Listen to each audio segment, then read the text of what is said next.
dzisiaj zrobić kiełbasę. Zwykle kiełbasę robi się z różnego rodzaju skrawków, okrawków, odpadów. No to najszlachetniejsze mięso się wykorzystuje na gotowe, całościowe szynki, polędwice i tym podobne. Ale kto domowemu wędliniarzowi zabroni zrobić kiełbasę z tego, z czego chce? My dzisiaj zrobimy kiełbasę z łopatki i karkówki. Łącznie mamy około 4 kg i mamy też pachwinę. To jest około 2 kg. Pachwina zostanie zmielona. Niektóre okrawki być może z tego mięska szlachetniejszego też będą zmielone, ale raczej będę się starał resztę pokroić w drobną kostkę. Mięsko było wcześniej peklowane. Peklowanie odsyłam do odcinka o peklowaniu. Tutaj z tą różnicą tylko, że podstawowa zalewa bazowa była skomponowana oczywiście z soli peklującej, liścia laurowego, jałowca i ziela angielskiego.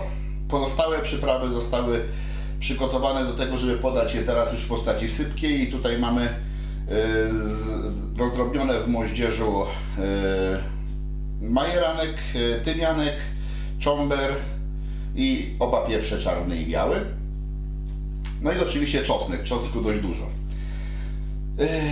Dodatkowo, jeżeli uznamy, że czegoś jeszcze jest za mało, to mamy jeszcze trochę majeranku przygotowanego do tego, żeby dosypać. Mamy też sól, ale już zwykłą, nie peklującą.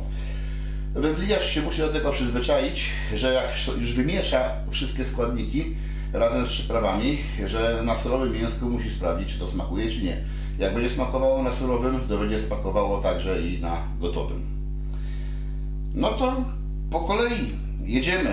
Najpierw rozpoczniemy od mielenia tego mięska, które ma być zmielone, czyli te tłuszcze.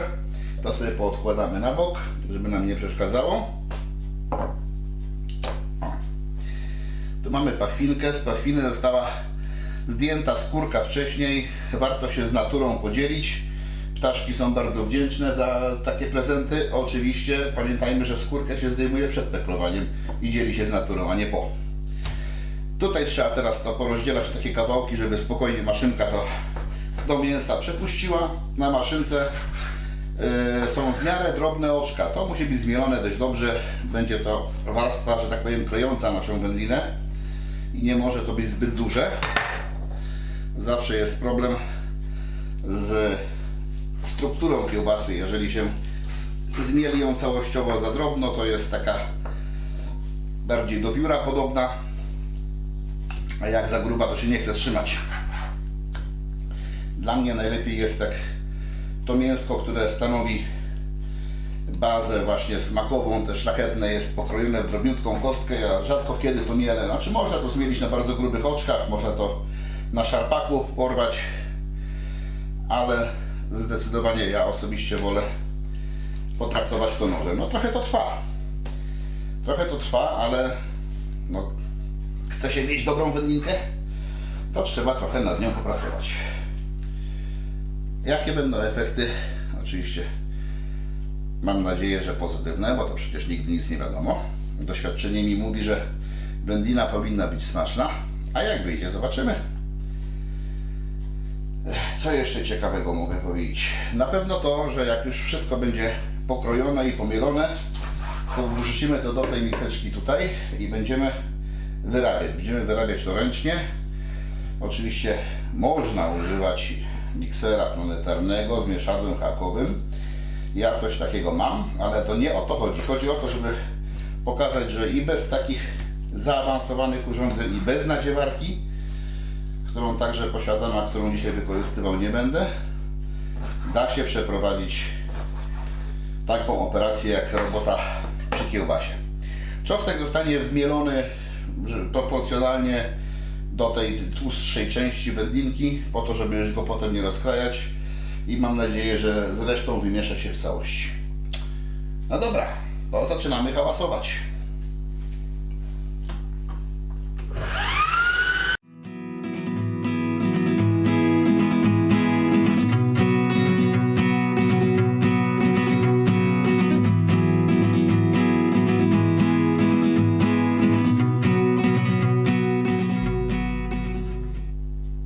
Mamy mięsko już tłustsze zmielone. Przekładamy to do tej miseczki. No i może się okazać za mała. Będziemy kombinować za chwilę. Maszynki jeszcze nie czyszczę, bo wcale nie jest powiedziane, że nie będę musiał domielić jakichś okrapków jeszcze z tych kawałków mięsa. To się dopiero okaże. Jak było widać, trzeba uważać przy mieleniu. Nie wszystkie kawałeczki ucięliśmy właściwie cienko i trzeba się z nimi powalczyć. Lepiej jest je rozkroić, niż próbować wpychać palcami, bo to może doprowadzić do wypadku. Także ostrożność najwyższa zalecana. No dobrze, kroimy dalej.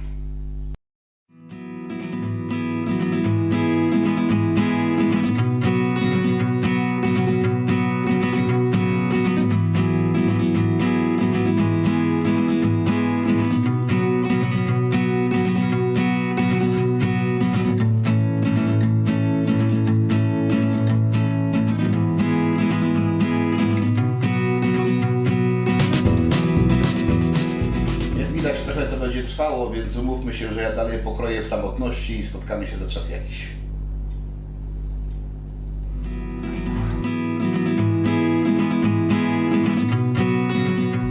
No, prawie godzina minęła od czasu, kiedy się pożegnałem z Wami. Mamy już pokrojone to, co jeszcze tam się tłuste i takie troszeczkę trudniejsze pod nóż zebrało, zostało zmielone. Mamy wszystko w jednym pojemniczku. Została jeszcze ta miska, do której mieliłem mięso, została jeszcze pokrywka na stole. Nie wiem, czy uda mi się to utrzymać podczas wyrabiania dłońmi w tym pojemniku, więc jakby co, to będę okresowo przekładał do jednego, do drugiego, żeby w miarę równomiernie wyrobić i pomieszać. Mam nadzieję jednak, że pomimo szczupłości tego naczynia jakoś mi się to uda. No jak do tej pory to niezła praca, prawie jak na siłowni, a czeka nas jeszcze drugie tyle, także nie trzeba na siłownię chodzić, można pracować w domu. Na razie soli nie dodaję, czosnek już jest zmielony.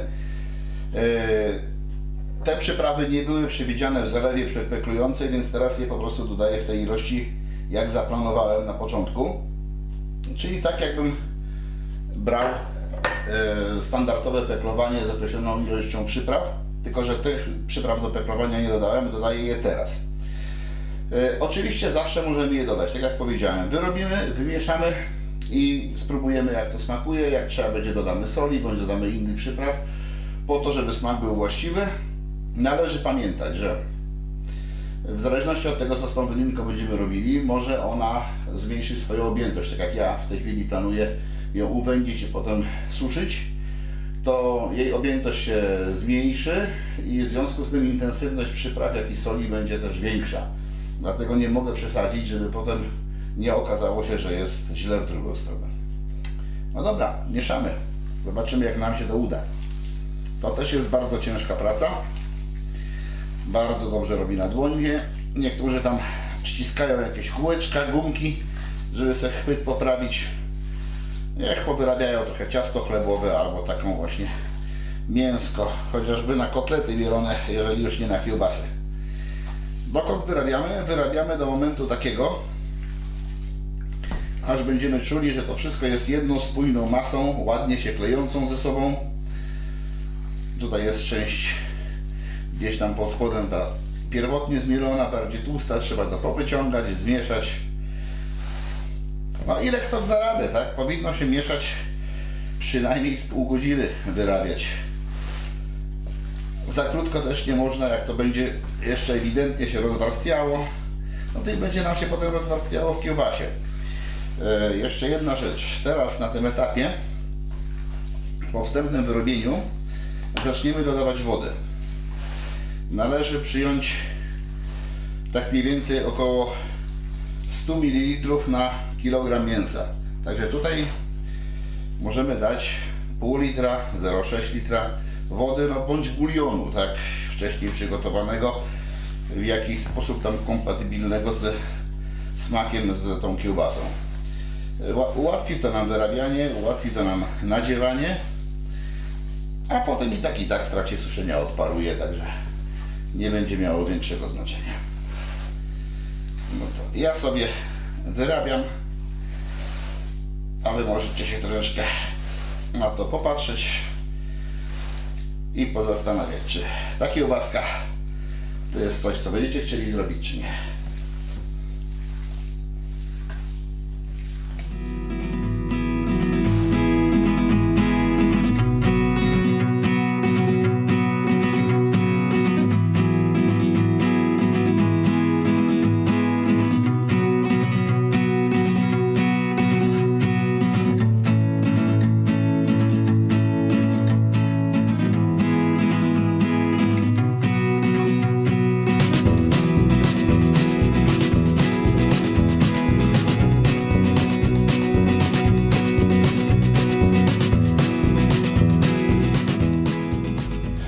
Witam ponownie, już mamy tutaj mięsko wyrobione. Można spróbować, jest o właściwym smaku. Jeżeli smakuje farsz, to znaczy się, że kiełbasa będzie dobra. Co tutaj mamy? Litr wody, około pół szklanki soli, czyli solonka 10-15% mniej więcej. Osłonka białkowa, która się powinna moczyć około 10-15 minut w takiej solance i tyle się będzie moczyła. Ona jest pocięta na odcinki, takie 50 parę centymetrów, dlatego że ja zakładam, że moja kiełbasa nie będzie miała więcej niż 40, bo większa będzie miała problem z zaistnieniem w mojej wędzarni. Dlatego 40, około 40 cm jest to wymiar odpowiedni.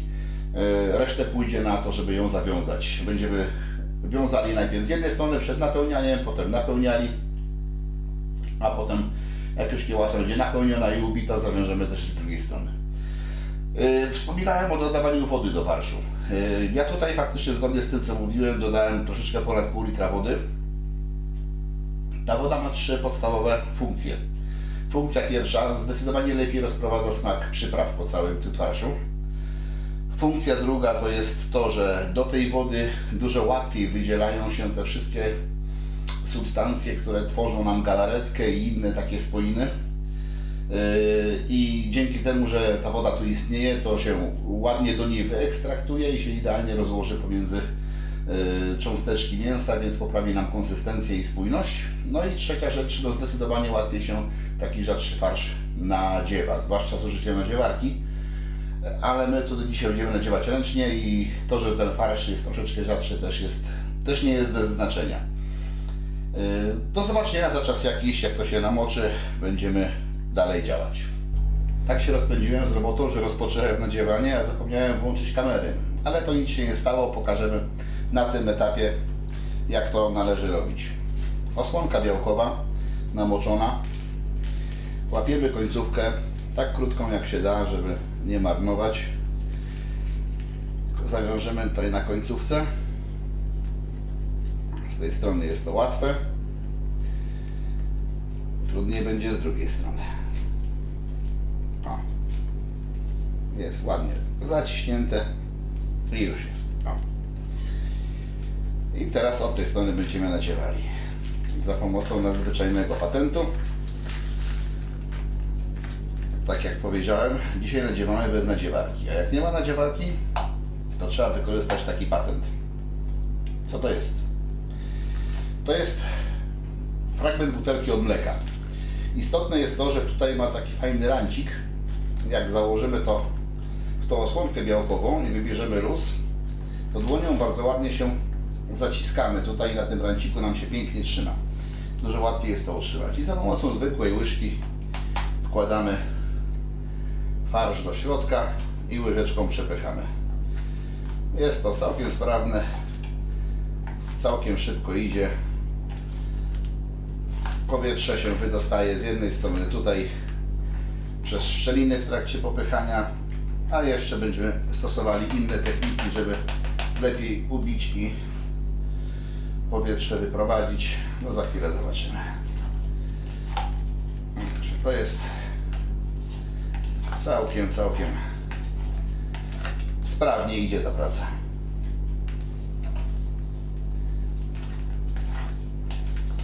Spokojnie można powiedzieć, że przy tych średnicach jelit czy osłonek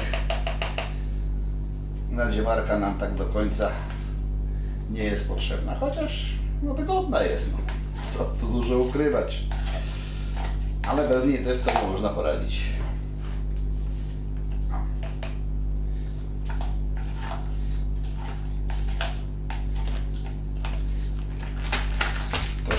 bijemy, o jak ładnie schodzi na dół. Już prawie pół kiełbasy jest nadziane. Nadziewamy dalej.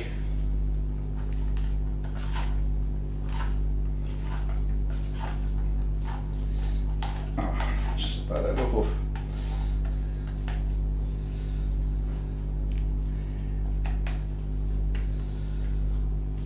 W związku z tym, że sam dzisiaj wykonuję tą kiełbaskę od początku do końca, no to już trochę w kość dostałem. Krojenie, wyrabianie. No jest to jednak praca. Tak jak powiedziałem, na siłownię dzisiaj iść nie trzeba. To na pewno odpowiednia ilość kalorii została stracona. No i już jest pełna. Wbijemy jeszcze troszeczkę.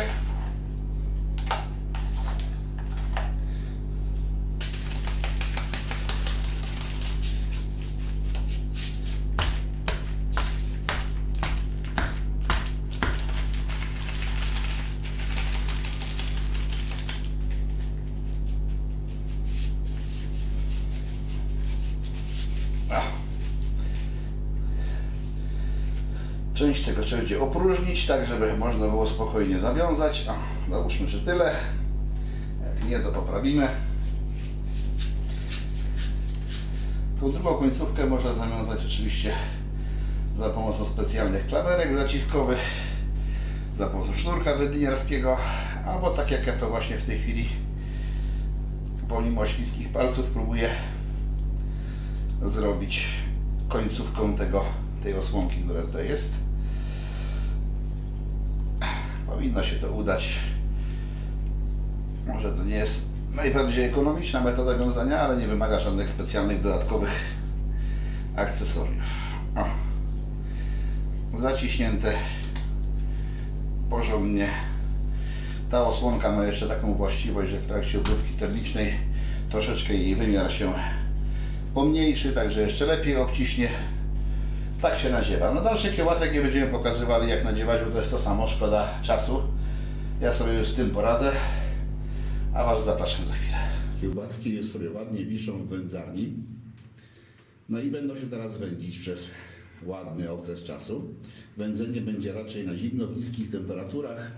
Zaplanowane jest dwudniowe, ale żeby była jasność, ci, co nie mają wędzarni, oczywiście mogliby spokojnie sobie tą kiełbasę wrzucić teraz do garnka, sparzyć, a potem poddać suszeniu. I też było wszystko w porządku. Mniej więcej parzenie by trwało około godziny czasu tych wszystkich kiełbasek, a potem około 7-8 dni suszenia i byłyby naprawdę pierwszorzędne. No ja będę je akurat wędził. Zaraz się dymek zacznie unosić, generator dymu już włączony, więc wędzarnię zamykamy. Następnym razem zobaczymy się z tą kiełbaską, jak będziemy ją kroili. No może jeszcze wcześniej chwilowe, małe ujęcie z suszenia. To na razie.